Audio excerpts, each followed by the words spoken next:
अस्सलाम वालेकुम किसान भाइयों, खुशामदीद। आज मैं आपको बताऊंगा कि शलजम की काश्त कैसे करते हैं, खाद और बीज कितना डालना है। नाज़रीन, शलजम सर्दियों के अंदर पैदा होने वाली ग़िज़ाइयत से भरपूर फसल है। इसको तकरीबन पूरे पाकिस्तान, हिंदुस्तान और दुनिया के दीगर ममालिक में काश्त किया जाता है और इसको सब्ज़ी के तौर पर इस्तेमाल किया जाता है और इसको कच्चा भी खाते हैं, सलाद में भी इस्तेमाल कर लेते हैं। इसको काश्त करने के लिए जो आइडियल टेम्परेचर है ना, वो 30 डिग्री होना चाहिए, जो इसकी काश्त का बेहतरीन टाइम है। ठंडे इलाकों में ये जल्दी काश्त होना शुरू हो जाती है, मगर होता है ऐसा है कि इसकी काश्त ना ज़िम्मेदार जो है ना बहुत जल्दी शुरू कर देते हैं। वो इसलिए करते हैं कि ना जो जो फसल जल्दी मार्केट में आ जाती है ना, उसका रेट ना अच्छा मिल जाता है। अब इसकी काश्त जो है ना, ये 15 अगस्त से ही शुरू हो जाती है, जो कि बहुत ही ज़्यादा अगेती काश्त है। तो मूंजी के इलाकों में जो जल्दी मूंजी की फसल पक जाती है ना, वो इसको काश्त करके ना 2.5-3 महीने की फसल लेके ना उसके बाद फिर गंदम भी काश्त कर लेते हैं, 3-3 फसलें भी काश्त कर लेते हैं। तो इसको ना जल्दी ना अगस्त से ही इसकी काश्त जो है ना स्टार्ट कर लेते हैं, तकरीबन 15 अगस्त से इसके ना काश्त स्टार्ट कर लेते हैं। तो अगर आपने इसको बहुत ज़्यादा अर्ली काश्त करना है ना 15 अगस्त से, तो इसके लिए ना फिर आपको बीज ज़्यादा डालना पड़ेगा। वो इसलिए डालना पड़ेगा कि उसमें गर्मी कुछ ज़्यादा होती है, तो बीज का ना उगाव थोड़ा कम होता है। तो उसको पूरा करने के लिए ना आप 1200 ग्राम बीज डालें।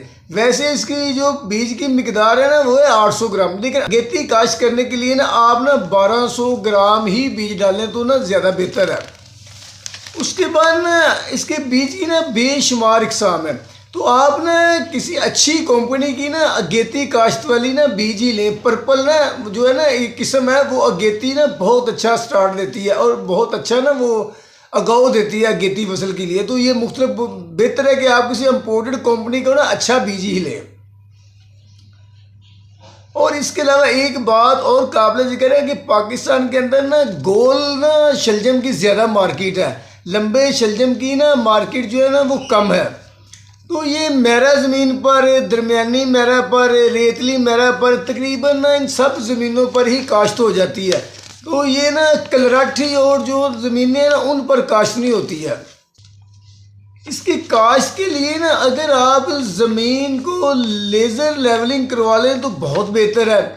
अगर आपने लेज़र लेवलिंग नहीं करवाई है तो फिर भी ज़मीन का लेवल हो, क्योंकि इसको पानी लगाते वक्त ना यकसा पानी लगाया जाता है, तो वो ज़्यादा बेहतर है। अब इसको ना 2 तरीक़ों से ज़िम्मेदार लगाते हैं। तो पहला तरीका जो है ना, वो तार वत्तर के अंदर ही बीज का छटा दे देते हैं और उसके ऊपर ना या तो हल्का सा सुहागा लगा देते हैं, या फिर ना जो हमारे डीजी खां या डेरा गाजी खां के इलाके हैं ना, वो छापा नहीं होता दरख्तों का, वो ऊपर घुमा देते हैं। उससे ये होता है कि बीज के ऊपर ना मिट्टी आ जाती है। तो दूसरा तरीका इसका ये है, ज़मीन को ना खुश्क हालत में ना अच्छे तरीके से ना उसमें हल चला के उसको ब्रीक कर लेते हैं, उसको तैयार कर लेते हैं और उसके ऊपर ना बीज का छटा दे देते हैं। बीज का छटा देने के बाद ना उसके ऊपर ना खेले बना लेते हैं। तो 1 एकड़ में ना 85 से लेकर 90 तक जो है ना वो खेलें बन जाती हैं। खेलें बनाने के बाद ना फिर पानी लगा देते हैं। शलजम को ना लगाने के लिए ना उसका बीज काश्त करने के लिए ना ज़्यादातर ये दोनों तरीके ही इख्तियार किए जाते हैं।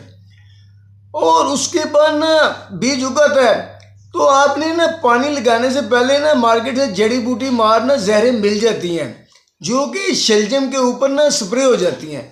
आपने ना मार्केट से वो जहर ले लेनी है और ना जड़ी बूटी मार जहर का ना स्प्रे कर देना है।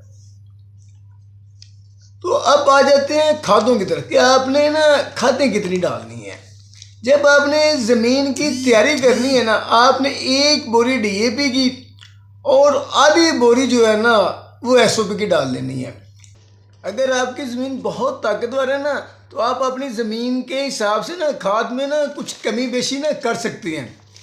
तो उसके बाद जब फसल हो जाए 15 से 18 दिन की, तो आपने पानी लगाना है ना, तो उसमें आप ना 1 से 1.5 बोरी यूरिया की डाल दें। तो फसल आपकी समझ लें कि छलांगे लगाती हुई बाहर आएगी। जब फसल हो जाए ना 40 दिन की, तो ज़मीन के नीचे ना छोटे छोटे शलजम या गोंगलू बनना शुरू हो जाती हैं। तो उस वक्त ना फसल को खाद की ज़रूरत होती है। तो आपने इस वक्त ना आधी बोरी नाइट्रोफास की डाल लें और 12 किलो नाइट्रो पोटाश डाल लें FFC की। तो ये दोनों खादें बहुत बेहतर है। अगर आप उस टाइम ना पोटाश की मिकदार दे देंगे ना तो आपका जो फल बनने में ना बहुत ज़्यादा ना वो मदद करेगी, फल जो है ना बेहतर तरीके से बन जाएगा। तो यही है इसकी ना टोटल खादें। अब ये ना 60-65 दिन के अंदर ना तकरीबन शलजम जो है ना तैयार हो जाता है। तो फिर वो आस्ता से ना इसकी ना पिटाई शुरू कर देते हैं। तो अगर ये अच्छी पैदावार हो जाए ना तो ये तकरीबन 250 से 300 मन तक ना हो सकती है। और उसके अलावा ना एक बात और याद रख ले, जब आपने इसकी पिटाई करनी है ना तो कुछ मार्केट हैं उनमें वो पत्तों समेत ही उसको फसल को पसंद किया जाता है। कुछ मार्केट हैं कि उसके अंदर ना पत्तों के बगैर जो है ना मंडियों के अंदर सेल होती है। लेकिन सेल बेशक दोनों तरीक़ों से होती है, लेकिन इस शलजम को धोना पड़ता है। उसके ऊपर ना मिट्टी लगी होती है, उसको धोके ना मंडी लेके जाएं। अगर धोके लेके जाएंगे ना तो उसकी कीमत आपको ना ज़्यादा मिलेगी। मिट्टी अगर लगी होगी ना तो वो मार्केट के अंदर ना पसंद नहीं किए जाते। तो इस दौरान अगर फसल के ऊपर तेला आ जाए किसी भी शक्ल में, यानी कि फसल के किसी भी उम्र में किसी भी हिस्से में तेला आ जाए, तो आपने ना तेले के लिए सीटामेप्रिड या अमीडा क्लोपिड ज़हरें मिल जाती हैं, सस्ती हैं, उसका स्प्रे कर देना है।